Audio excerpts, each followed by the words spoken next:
बहुत अफसोस के साथ बताना पड़ रहा है या आप लोगों से चर्चा करने को मन हो रहा है कि आप लोग खुद तय करिएगा कि श्रद्धा मर्डर केस और आफताब का वो मामला जिसको लेकर देश में पूरी गहमागहमी है और बहुत ज़्यादा बवंडर फैला हुआ है, उसके पीछे के कारण भी वाकई चौंका देने वाले ही हैं।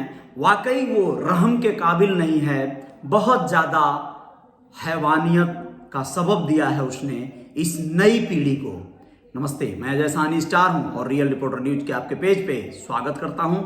रियल रिपोर्टर न्यूज स्टार भी आपका चैनल है, उस पर भी आपका अभिनंदन है। दोस्तों, आप लोग स्वयं सोचिए कि एक दूसरे मर्डर की दास्तान आप लोगों से साझा करने वाला हूं, जिसमें आप लोग एक ऐसे वहशी दरिंदे टाइप के प्रेमी को देखेंगे या सुनेंगे उसके बारे में कि उसने किस तरह से डबल ब्लेड से अपनी प्रेमिका के गले को काट दिया, हाथों की नसों को काट दिया और उसके बाद उसके शव जो तड़प रहा था, यानी वो अभी मरी नहीं थी, वो अभी मरने के लिए या जिंदगी के लिए संघर्ष कर रही थी, और किस तरह उसके शव, यानी मैं उसको शव कैसे कह दूं, एक जिंदा लाश कह दूं या क्या कह दूं, कोई शब्द नहीं है, वहां बैठकर वो वीडियो बनाता है। लेकिन उसके पहले श्रद्धा मर्डर केस, श्रद्धा जो पूरे देश में ही नहीं बल्कि पूरी दुनिया में वायरल हो चुका है, और आफताब, ये मामला इतना भी ज्यादा तूल पकड़ने के पीछे के जो ठोस ठोस जो कारण हैं वो साफ साफ हैं। 35 टुकड़े करना किसी का, रात भर बैठ के उसके शरीर को टुकड़ों में डिवाइड करना, काटना, उन टुकड़ों को धोना, फ्रीज में रखना, सर को जलाना, वहां एक दिन पहले का मंगाया हुआ खाना खाना, मतलब विचलित सा करता है ना, बहुत ज्यादा कष्ट देता है ना।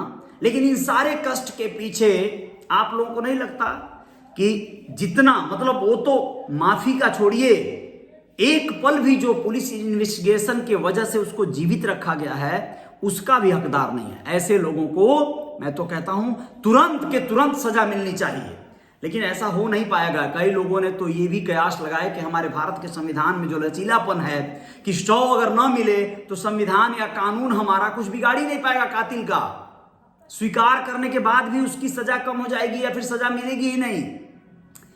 उसी बिहाफ पे पुलिस जिस तरह से लगी है और जिस तरह से शव के टुकड़े तलाशे जा रहे हैं और मिल रहे हैं, साक्ष्य और सुराग, आरी मिल गई है जिससे वो काटा था उसको, वो सारे हथियार, वो सारी चीजें मिलती जा रही हैं, कड़ी जुड़ती जा रही है जिससे उसे सजा और फांसी के फंदे तक पहुंचाने के लिए आसान हो जाए, पुलिस को जो है मशक्कत न करनी पड़े। लेकिन आप लोग सोचिए, क्या इसमें श्रद्धा को क्या कहेंगे आप? ये जो ऑनलाइन चैटिंग करना या इस तरह की ऑनलाइन डेटिंग करना, ये जो आज की जो नई पीढ़ी है उसने जो अपना कॉन्सेप्ट बनाया है, जो उसने सोच लिया है, इस तरह से कार्य करके सोच कर देखिए आप वो लोग क्या कर रहे हैं। अच्छा, मान लीजिए online chatting, online dating, online love, online romance जो कुछ भी कर रही है नई पीढ़ी, तो समझ क्यों नहीं पा रही है जब वो मिल जा रही है डेटिंग के लिए, जब वो आफताब को मिली होगी तो उसकी वहशीपना को कुछ समय तक के बाद वो क्यों नहीं भांप गई होगी? उसे भांपना चाहिए था, उसे महसूस करना चाहिए था कि ये कैसा है, कितना खतरनाक है, ये मेरे लिए सही है कि नहीं है। ऐसे निर्णय कई बार बच्चे नहीं ले पाते हैं, उसके पीछे के कारण अलग अलग होते हैं। जिस मकान में वो रह रहा था, लोग बता रहे हैं अगल बगल के लोग कि वो श्रद्धा को लोग नहीं देखते थे, वो निकलती ही नहीं थी, यही कभी कभार निकलता था, कुछ लोगों से अटैचमेंट नहीं होता था, मिलना जुलना नहीं होता था, ऑनलाइन सारे खाने या कोई भी चीजें मंगा के ऑर्डर करके खाते थे ये लोग और रहते थे। ये लोग एक तरह से डेटिंग पर थे, पिछले 1-2 महीने से ये लोग जिस तरह का संबंधों में थे, इसमें क्या श्रद्धा अपने आप को कैसे, अगर वो आज दुनिया में नहीं है मैं उसे श्रद्धांजलि देता हूं, लेकिन यही कहूंगा कि श्रद्धा जैसी और तमाम लड़कियों को इससे सबक लेना चाहिए, इससे सीख लेनी चाहिए कि क्या इस तरह के लोगों को, इस तरह के वहशी दरिंदों को पनाह मिलनी चाहिए क्या? प्रेम छोड़िए, पनाह मिलनी चाहिए क्या? मैं आप लोगों को एक और दूसरी कहानी पर ले चलता हूं, वो भी श्रद्धा मर्डर केस से कोई कम नहीं है। बस दुर्भाग्य है तो इतना कि जो मारने वाला व्यक्ति है वो अरेस्ट हो चुका है, जैसे कि आफताब अरेस्ट हुआ है, और उसका श्रद्धा का जिस तरह शव का पता नहीं चला या उसको पुलिस तलाश रही है, खंगाल रही है, यहाँ पर शव तो मिला होटल के कमरे में तड़पती हुई एक लड़की जो दम तोड़ी, किस तरह तोड़ी, पूरी बात पर आते हैं और आप लोगों को बताते हैं। अजमेर की ये खबर है, बहुत दर्दनाक है। गर्लफ्रेंड की लाश के पास बैठकर वीडियो बनाया था ये। आप लोगों को बता देना चाहता हूं, जबलपुर के मेखला रिसोर्ट में गर्लफ्रेंड का गला और हाथ की नसें काट कर हत्या करके फिर लाश के पास बैठकर ये वीडियो बनाता है। आप लोगों को बता दें कि बीते करीब 10 दिन में हत्यारा 4 राज्यों से होता हुआ राजस्थान पहुंचा था। आप लोगों को यह भी बता दें, यहां से वो गुजरात और फिर महाराष्ट्र भागने का प्रयास कर रहा था, लेकिन मध्य प्रदेश पुलिस की सूचना पर उसे गुरुवार को सिरोही से पकड़ लिया पुलिस ने। इससे पहले अजमेर में एटीएम से उसकी लोकेशन ट्रेस की गई। आरोपी को शुक्रवार को सिरोही पुलिस ने जबलपुर पुलिस को सौंप दिया। आप लोग बताएं, मामला मध्य प्रदेश जबलपुर का है, लेकिन वो गिरफ्तार हुआ है अजमेर में।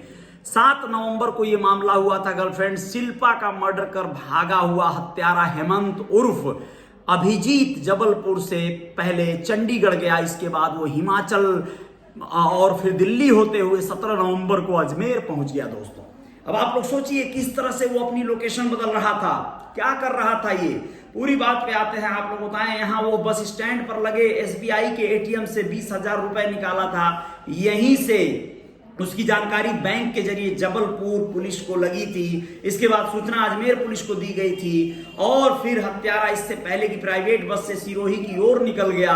आप लोग बताएं, जब तक पुलिस पहुंची तब तक सिरोही के लिए वो निकल गया था। इस पर अजमेर समेत अलग अलग जगह पुलिस चेक पोस्ट बनाकर बसों को रुकवाकर चेकिंग शुरू की गई और हाईवे स्वरूपगंज थाने के सामने पुलिस ने आरोपी को गिरफ्तार कर लिया बस में बैठे हुए। जी हाँ, आप लोग बताएं कि क्या कैसे मामला हुआ। हत्यारे हेमंत ने 10 दिन में 4000 किलोमीटर का सफर तय किया। इससे पहले आरोपी की लोकेशन हरियाणा के रेवाड़ी में मिली थी। जबलपुर पुलिस ने उसका पीछा शुरू किया था, सोचिए। और फिर शातिर दिमाग हेमंत उर्फ अभिजीत हर बार पुलिस के पहुंचने से पहले अपनी लोकेशन बदल ले रहा था। दोस्तों, स्वरूपगंज सिरोही थानाधिकारी जो वहां के हैं हरी सिंह राज पुरोहित ने बताया कि जबलपुर मध्य प्रदेश पुलिस की कई टीमें महाराष्ट्र, मध्य प्रदेश, हिमाचल प्रदेश, राजस्थान में लगातार पीछा कर रही थी। आरोपी के अजमेर से महाराष्ट्र की तरफ किसी बस में जाने की सूचना मिलते ही टीम जो है योजना बनाकर नाकाबंदी कर वाहनों को चेक करने लगी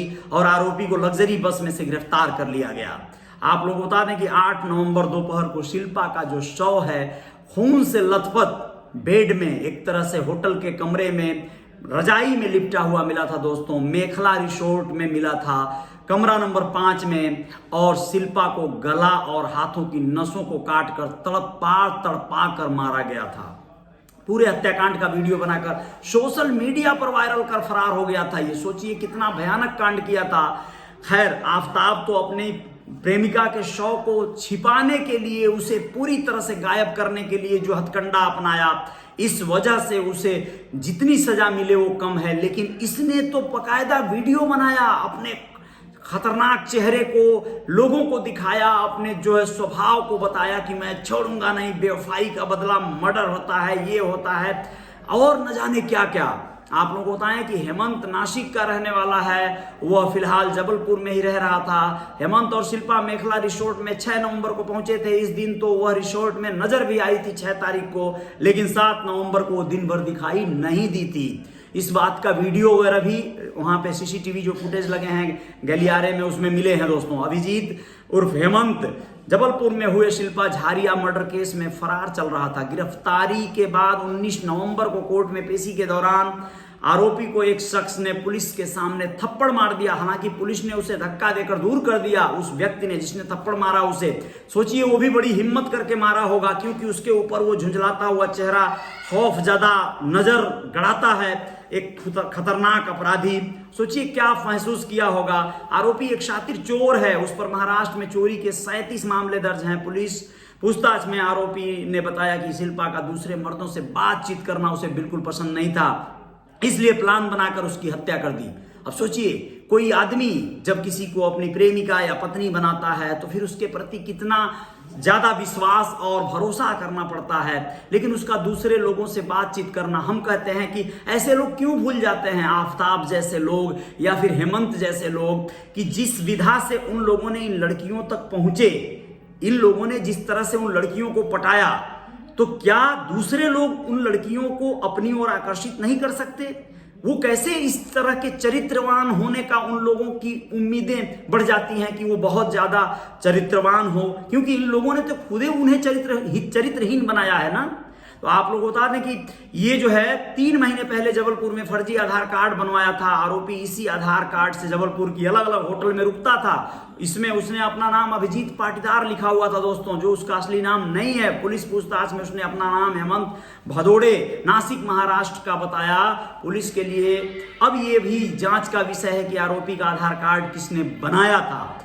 पुलिस ने गिरफ्तारी के बाद आरोपी हेमंत से शिल्पा का मोबाइल फोन, चेन, अंगूठी और 1,52,000 रुपए कैश जब्त किया है, बरामद किया है। भागने के दौरान मददगारों के संबंध में भी पूछताछ चल रही है। किन लोगों ने इसे मदद किया, किन लोगों ने इसे शरण दिया। अभिजीत उर्फ हेमंत ने पुलिस को बताया कि वो शिल्पा से प्यार करता था, उससे शादी करना चाहता था। उसने शिल्पा के मोबाइल में व्हाट्सएप पर दूसरे मर्दों के साथ उसके फोटो देख लिए थे। इससे शिल्पा के चरित्र पर शक हुआ था। उसने युवती को दूसरे पुरुषों से मेल जोल कम करने की समझाया था, ऐसा वो बोल रहा है। लेकिन शिल्पा ने दूसरे पुरुषों के साथ मेल जोल मुलाकात का दौर जारी रखा। अभिजीत के मुताबिक शिल्पा को वह जब भी कॉल करता उसका मोबाइल लंबे समय तक के लिए बिजी रहता था। इससे शिल्पा पर शक गहराता चला गया। मेखला रिसोर्ट में प्लान बनाकर ब्लेड से उसका हत्या कर हमला कर उसकी हत्या किया है इसने। आप लोग बताएं, सोशल मीडिया पर आरोपी युवक ने के अलावा अन्य लड़कों के साथ भी शिल्पा के फोटो मिले हैं। शिल्पा भोखा देवरी गांव की रहने वाली थी। वह 3 साल से जबलपुर के गोरखपुर इलाके में किराए का कमरा लेकर रह रही थी। इसके परिजनों का कहना है कि वो ब्यूटी पार्लर में काम करके अपना खर्चा उठाती थी, गांव बहुत कम आती थी। वह आखिरी बार इस दीपावली पर गांव आई हुई थी। आप लोगों को बता दें कि वो इसका खूंखार चेहरा और उसकी जो मतलब चाहत थी उसके प्रति, ये कैसे संभव था कि एक लड़की जिसको उसने खुद ही एक तरह से अपने जाल में फंसाया था और वो पार्लर जैसे जगह पे काम करती थी, उसके और लोगों से संबंध थे, इस बात का इतना बड़ा सजा।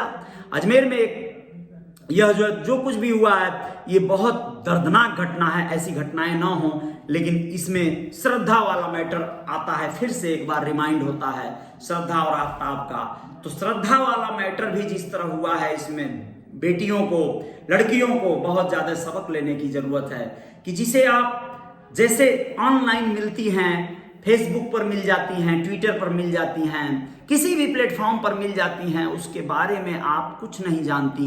हो सकता है वो सिर्फ अपना एक ढोंग, एक ऐसा चेहरा बनाया है जो उसे आप तक पहुंचने का ही बस माध्यम था, और वो आप तक पहुंचने के लिए आप पर तमाम अपने जो हथकंडे अपनाया। ये सोशल मीडिया के सारे प्लेटफॉर्म आज आप लोग देख रहे हैं भरे पड़े हैं उन्हीं सब कहानियों से, और उन्हीं सब बातों को लेकर लोग जो है उसी विषय पे कितना क्या क्या चल रहा है, आप लोग इस चीज को महसूस कर पा रहे हैं। 35 टुकड़े श्रद्धा वाले मामले में क्या कहेंगे आप इसे? तो ये सारी चीजें हैं, बस जागरूक रहने से ही कुछ रोका जा सकता है, अन्यथा आप लोग समझ सकते हैं कि क्या हाल होगा, इससे भी बुरा हाल हो। दोबारा कोई श्रद्धा न बने, दोबारा किसी के साथ कोई कांड न हो, इस तरह की हम कामना करेंगे। रियल रिपोर्टर न्यूज आपके साथ है, जय जयकार जारी रहेगी। आते हैं और कुछ खबरों के साथ। जय हिंद, जय भारत, शुक्रिया, धन्यवाद।